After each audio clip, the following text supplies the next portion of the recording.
नमस्कार दोस्तों, आध्यात्म के एक और नए अंक में आपका हार्दिक स्वागत है। दोस्तों, सावन का यह माह भगवान शिव को अत्यंत प्रिय है। इसी कड़ी में आज हम महाशिवरात्रि व्रत की कथा आपके बीच में प्रस्तुत करने जा रहे हैं। दोस्तों, महाशिवरात्रि व्रत कथा चित्रभानु नामक एक भील शिकारी की कथा पर आधारित है, जिसने अनजाने में ही शिवरात्रि का व्रत कर लिया, जिसके पुण्य से वह शिवलोक में स्थान पा गया। इस कथा का पाठ महाशिवरात्रि के दिन करने से भगवान शिव की अत्यंत कृपा प्राप्त होती है और उनके द्वारा बड़ा ही उत्तम फल प्राप्त होता है। दोस्तों, महाशिवरात्रि व्रत में शिवरात्रि व्रत की कथा का पाठ करना बहुत ही शुभ बताया गया है। शिव पुराण में बताया गया है कि जाने अनजाने में भी जो मनुष्य और जीव महाशिवरात्रि का व्रत कर लेता है, वह शिव कृपा का भागी बन जाता है और उससे यमराज के दूत भी दूर रहते हैं। इसलिए महाशिवरात्रि व्रत में शिव भक्तों को महाशिवरात्रि की इस कथा का पाठ अवश्य करना चाहिए। तो आइए प्रारंभ करते हैं महाशिवरात्रि की व्रत कथा और चित्रभानु नामक शिकारी का मोक्ष। एक बार चित्रभानु नामक एक शिकारी था। पशुओं की हत्या करके वह अपने कुटुंब का पालन पोषण करता था।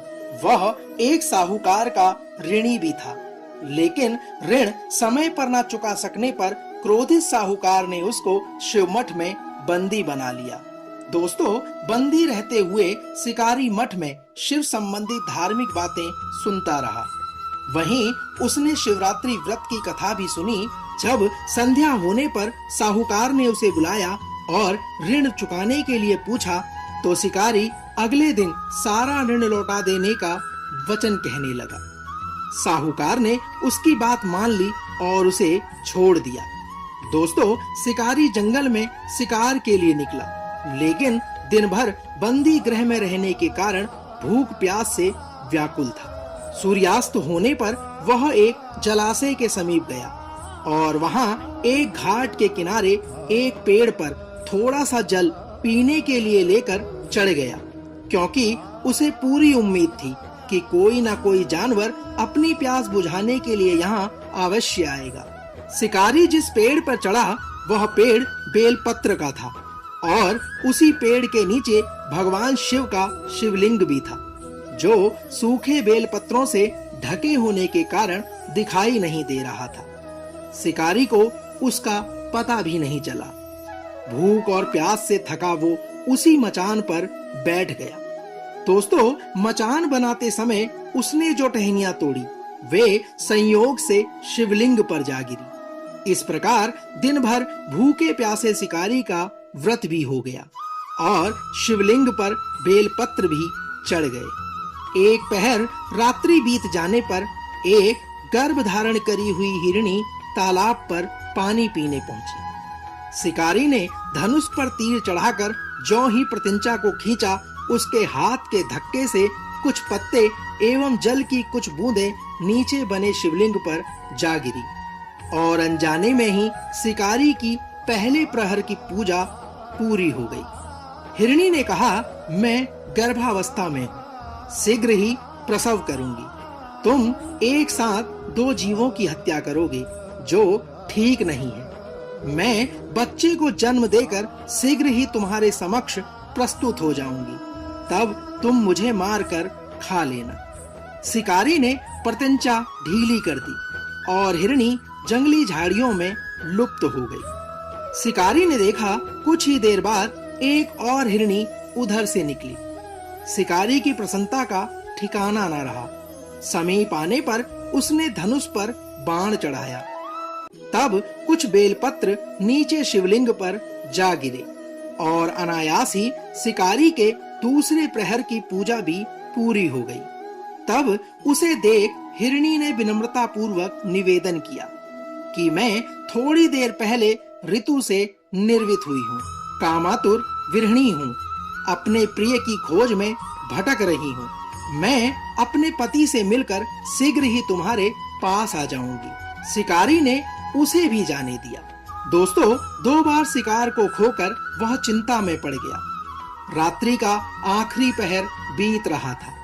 तभी एक अन्य हिरनी अपने बच्चों के साथ उधर से निकली। शिकारी धनुष पर तीर चढ़ाकर छोड़ने ही वाला था कि हिरनी बोली, मैं इन बच्चों को इनके पिता के हवाले करके लौट आऊंगी। इस समय तुम मुझे मत मारो। हिरनी के इस प्रकार के वचन कहने पर शिकारी हंसा और बोला, सामने आए शिकार को मैं छोड़ दूं, ऐसा मूर्ख नहीं हूं। इससे पहले मैं 2 बार अपना शिकार खो चुका हूं। मेरे भी बच्चे भूख प्यास से तड़प रहे होंगे। शिकारी की इस प्रकार की बातों को सुनकर उत्तर में हिरनी ने कहा, जैसे तुम्हें अपने बच्चों की ममता सता रही है, ठीक वैसे ही मुझे भी इनकी फिक्र है।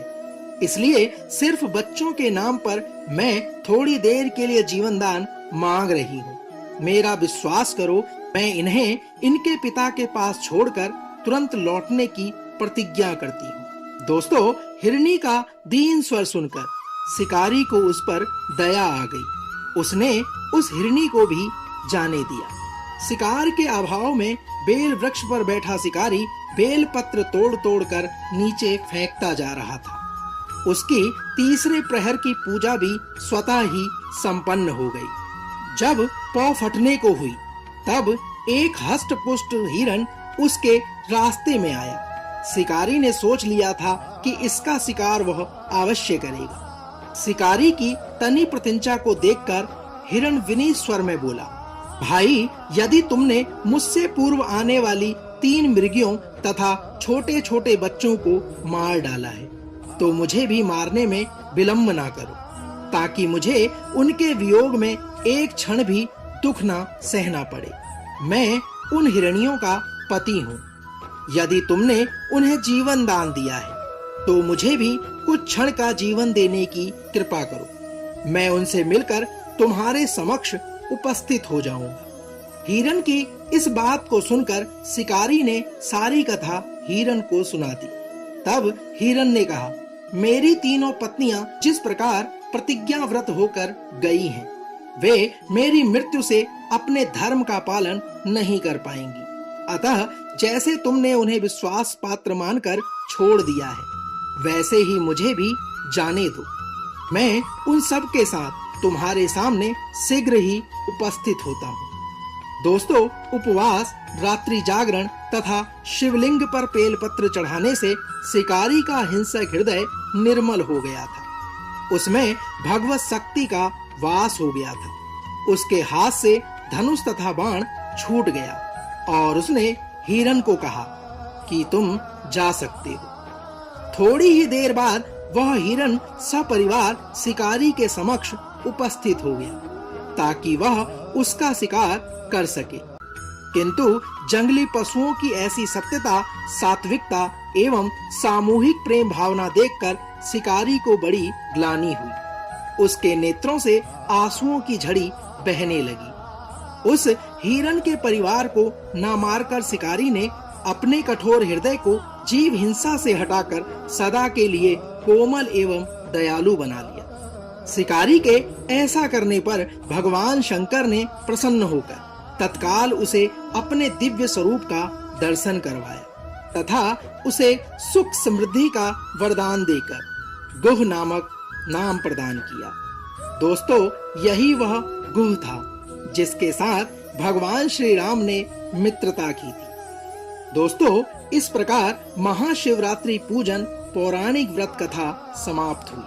हम आशा करते हैं आज का यह अंक आपको अवश्य पसंद आया होगा। भगवान शिव ने जिस प्रकार चित्रभानु नामक शिकारी को मोक्ष प्रदान किया, उसी प्रकार भगवान शिव आपकी सभी मनोकामनाएं पूर्ण करे।